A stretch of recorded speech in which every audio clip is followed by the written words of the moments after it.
Hello guys, welcome to your channel JR Science JRS. Today, we are going to discuss about types of asexual reproduction.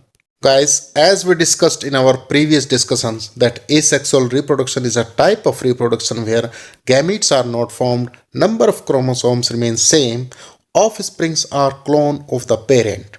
Examples are in amoeba, hydra, etc. Here you can see there are many types of methods for asexual reproduction like fission, fragmentation, budding, vegetative propagation, regeneration and spore formation. Now we will discuss these methods one by one here. सबसे पहले हम बात करते हैं fission की. Guys, it is the process of breakdown of a parent cell into two or more daughter cells. एक parent cell जो होगी वो बाद में दो daughter cells में डिवाइड होकर के अलग हो जाती हैं.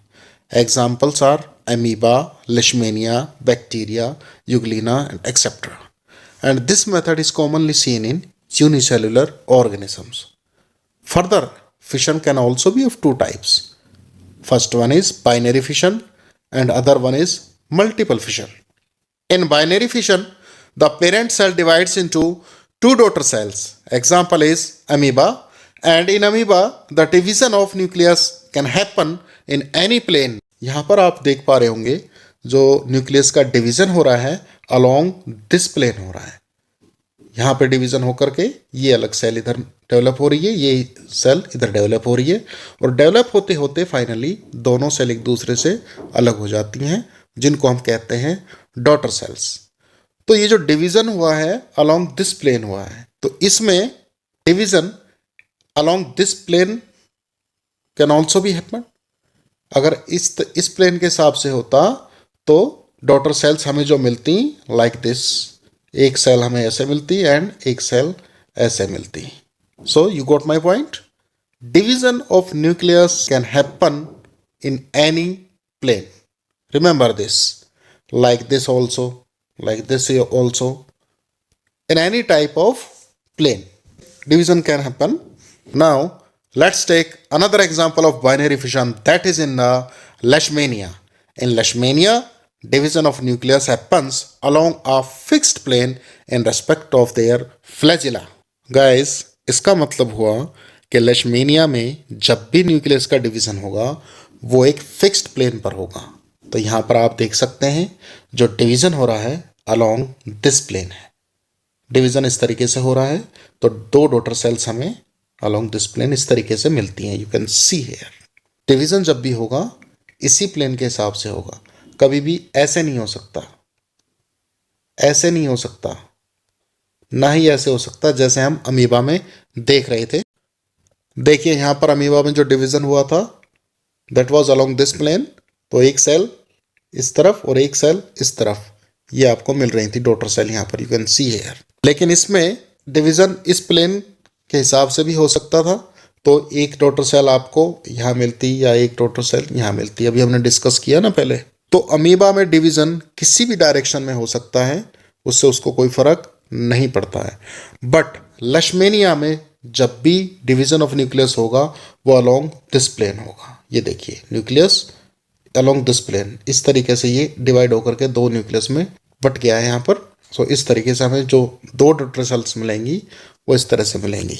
अब सवाल ये उठता है कि आखिर ऐसा क्यों है कि लेशमेनिया सिंगल प्लेन में ही डिवाइड करेगा, इस तरह से नहीं करेगा, ना ही इस तरीके से करेगा, ना ही इस तरीके से करेगा जैसे कि अमीबा में कर सकता था. अमीबा में इस डायरेक्शन में भी कर सकता था, ऐसे भी हो सकता था, ऐसे भी हो सकता है, ऐसे भी हो सकता है.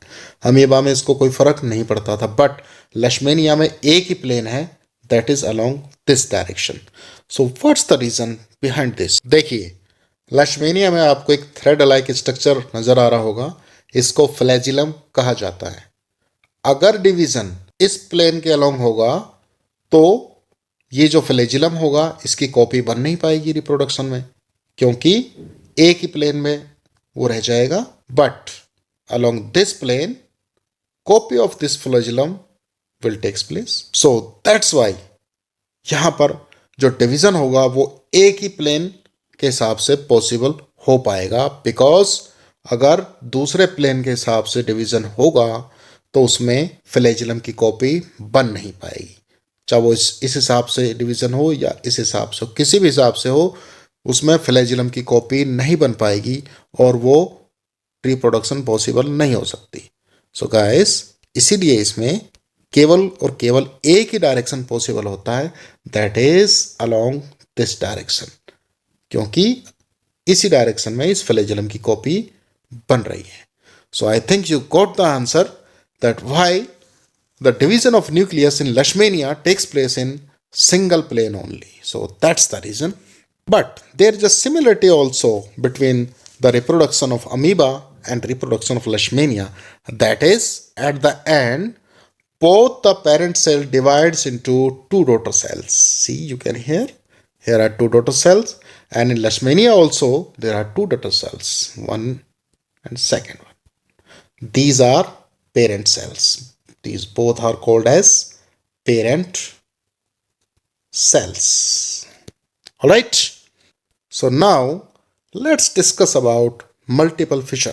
Guys, अभी तक हमने देखा कि रिप्रोडक्शन में हमें दो ही सेल्स मिल रही थी, इसीलिए हम उसको कह रहे थे binary fission. But in multiple fission, division of a parent cell in many daughter cells occur simultaneously. यहाँ पर न्यूक्लियस का रिपीटेड डिवीजन होता है, जिसके कारण एक बड़े अमाउंट में न्यूक्लियाई बनते हैं, and each nucleus along with little bit of cytoplasm form a membrane around it. हर एक न्यूक्लियस के साथ में साइटोप्लाज्म होगा एंड उसके चारों तरफ एक मेम्ब्रेन बन जाएगी. Examples are Plasmodium, that is the malarial parasite, sporozoans and algae, etcetera. So you can see here multiple fission that is occurring in the plasmodium. यहाँ पर आप देख पा रहे होंगे प्लाज्मोडियम में जो न्यूक्लियस का डिवीजन हो रहा है. After the division of nucleus many daughter cells are produced here, you can see clearly. और यहाँ पर न्यूक्लियस के चारों तरफ एक प्रोटेक्टिव वॉल बन जाती है, जिसको हम सिस्ट कहते हैं. और ये कब बनती है? It is formed during unfavorable conditions. ये प्रोटेक्शन का काम करती है ताकि अंदर आराम से फिशन होता रहे, न्यूक्लियस का डिवीजन होता रहे. So nucleus divides repeatedly to form a number of equal sized daughter nuclei. You can see clearly here. And when favorable conditions arrived, that cyst is broken down. You can see. And जो अंदर की तरफ daughter cells है वो release हो जाती है. You can see clearly here. इस तरीके से प्लाज्मोडियम के अंदर रिप्रोडक्शन होती है. बस इतना याद रखिए, बाइनरी फिशन में जो डॉटर सेल्स मिल रही थी वो केवल और केवल दो ही थी, बट मल्टीपल फिशन में there are so many, more than two daughter cells are received. So this is the multiple fission. So guys, we can easily now differentiate between binary fission and multiple fission. Binary fission is referred to the division of parent cell into two small nearly equal sized identical daughter individuals, and in multiple fission, division of parent cell occur into several small nearly equally sized daughter individuals. And other point is, the parent cell does not break away in binary fission, but in multiple fission we saw that parent cells breaks away. After that, many individuals are released at once. Example, we have seen earlier now, plasmodium, and binary fission example is amoeba. So you can easily write the difference between the binary fission and multiple fission. Now, let's discuss about other method of asexual reproduction, that is the budding. Guys, it is the type of asexual reproduction in which a new organism develops from an outgrowth or bud due to cell division at one particular site. And this outgrowth either detaches or stays attached to the parent organisms. We can easily see in Hydra a bud develops as an outgrowth due to repeated cell division at one specific site. And these buds develop into tiny individuals. When fully mature, they get detached from the parent body and become new independent individuals. देखिए आप clearly यहाँ देख सकते हैं ये hydra में एक छोटा सा बड ग्रो होता है और फिर ये धीरे धीरे बड़ा होता जाता है और फाइनली जब ये मैच्योर होता है तो ये इस पेरेंट बॉडी से अलग होकर के एक न्यू इंडिविजुअल बन जाता है. That is the new individual and it was your parent body. तो इस तरीके से हाइड्रा के अंदर रिप्रोडक्शन होती है. इसमें एक बड की आउटग्रोथ होती है, यू कैन सी. इसीलिए इसको बडिंग कहा जाता है. इस प्रोसेस को we call this process as budding because it involves an outgrowth of the bud. Now let's take another example of budding that is in the yeast Saccharomyces cerevisiae, and you can see here a small bud also rises here as an outgrowth of the parent body. You can see clearly in structure B that nucleus is dividing और एक छोटा सा यहाँ पर बड बन रहा है and structure सी में साइटोप्लाज्म में डिवाइड होता है और ये बड थोड़ा सा बड़ा होता जाता है. और इस तरीके से ये बड पूरी तरह से डेवलप होकर के कॉलोनी बना देता है, लेकिन पेरेंट सेल से ये अलग नहीं होता है, पेरेंट सेल से जुड़ा रहता है. तो स्ट्रक्चर डी में आप देख पा रहे होंगे काफ़ी डॉटर यीस्ट्स बन गई हैं, काफ़ी उससे जो है कॉलोनीज बन गई है. तो इस तरीके से बड्स पेरेंट सेल से अटैच रहते हैं तो एक कॉलोनी सी डेवलप हो जाती है यीस्ट सेल में. एंड फाइनली जब पूरी तरीके से ये मैच्योर हो जाते हैं तब जा करके ये पेरेंट सेल से अलग होते हैं नई सेल बनाने के लिए. Now let's move on another type of method that is the fragmentation. It is a form of asexual reproduction, or we can say it is a cloning where organism is splitted into many fragments. And each of these fragments develop into mature and fully individual. तो इसको हम clone भी कह सकते हैं, यानी same ditto as it is जैसा parent होता है उसी तरीके से डॉटर सेल्स बनती हैं. जैसे एग्जांपल है स्पाइरोगायरा का. यहाँ पे आप देख सकते हैं स्पाइरोगायरा फ्रेगमेंट्स में डिवाइड हो जाता है और फाइनली ये फ्रेगमेंट्स जो हैं मैच्योर होकर के नए इंडिविजुअल बन जाते हैं. Okay, so that's the fragmentation in Spirogyra. Let's move on another method that is regeneration, and it occurs in multicellular organisms as they show division of labor in their cells. The body structure of these organisms is reduced into a number of pieces. आप देख सकते हैं Planaria है, यहाँ पर एक parent organism था जो कि पीसेस में डिवाइड हो गया. ये देखिए 3 पीस हुए हैं इसके, यहाँ से एक ये हो गया, एक ये हो गया और एक ये हो गया. तो फाइनली ये तीनों पीसेस जो हैं रीजनरेट होकर के एक नया इंडिविजुअल बन जाते हैं. यू कैन सी क्लियरली ये वाला फ्रेगमेंट रीजनरेट होकर के एक नया इंडिविजुअल बन गया, ये वाला फ्रेगमेंट रीजनरेट होकर के ये एक न्यू इंडिविजुअल आपको दिखाई दे रहा होगा, एंड बीच वाला भी रीजनरेट होकर के एक नया इंडिविजुअल बनके तैयार हो जाता है. So in this process some specialised cells have the capacity to produce different types of cells और tissues. Example is planaria, hydra also. As organism become more advanced and complex the capacity to regenerate keeps decreasing. जैसे जैसे organisms की complexity बढ़ती जाती है, division of labour बढ़ता जाता है, उनकी रीजनरेशन की कैपेसिटी उनमें उतनी ही कम होती चली जाएगी. Let's come to next method that is the spore formation, and you can clearly see the spores that are situated in the leaves. It mainly occurs in non-flowering plants like fungi, ferns, mosses, etc. The parent plant produces reproductive units called as spores. You can clearly see the spores here. These are reproductive spores. So जैसे इनके लिए suitable conditions आती है ये spore भी grow करते हैं एक नए प्लांट के रूप में. ये स्पोर फॉर्मेशन फंजाई में भी देखा जाता है. You can see fungi are special type of multicellular organism that exist as a network of thread like structures called thallus. So guys यहाँ पर आप स्ट्रक्चर देख सकते हैं क्लियरली. सबसे टॉपर का जो पोर्शन होता है that is bulb like structure called as sporangium, और उसके नीचे वर्टिकुलर रीजन जो दिख रहा है it is called as sporangiophore, और उसके नीचे जो हॉरिजॉन्टल रीजन है it is called as stoloniferous, और simply you can say this is the stolon. Last में सबसे नीचे जो रूट लाइक स्ट्रक्चर दिखाई दे रहा है जड़ों के जैसा, it is called as rhizoidal hyphae. तो गाइस इस स्पोरेंजियम में हजारों की मात्रा में स्पोर्स होते हैं और ये डिहाइसिंग स्पोरेंजियम होता है। मैच्योर होने के बाद ये रप्चर हो जाता है, टूट जाता है, फट जाता है और हजारों की मात्रा में स्पोर्स को एनवायरनमेंट में रिलीज कर देता है।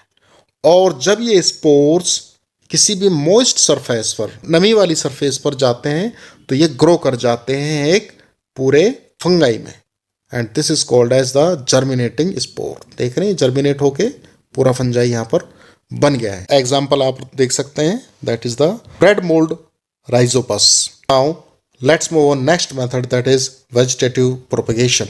It is the method in which a whole plant is developed from its parts like roots, stems, leaves और leaf buds. जो भी प्लांट के पार्ट्स होते हैं जैसे रूट्स हो गई, स्टेम्स हो गई, लीव्स हो गई, इनसे ही जर्मिनेशन स्टार्ट हो जाता है और वो पूरा प्लांट में ग्रो अप हो जाता है. And this method is specially advantages for those which can not produce seeds. Example is banana, grapes etcetera. ऐसे प्लांट्स जो बीज नहीं प्रोड्यूस कर पाते हैं उनमें ये मेथड जो है काफ़ी एडवांटेजेस होता है.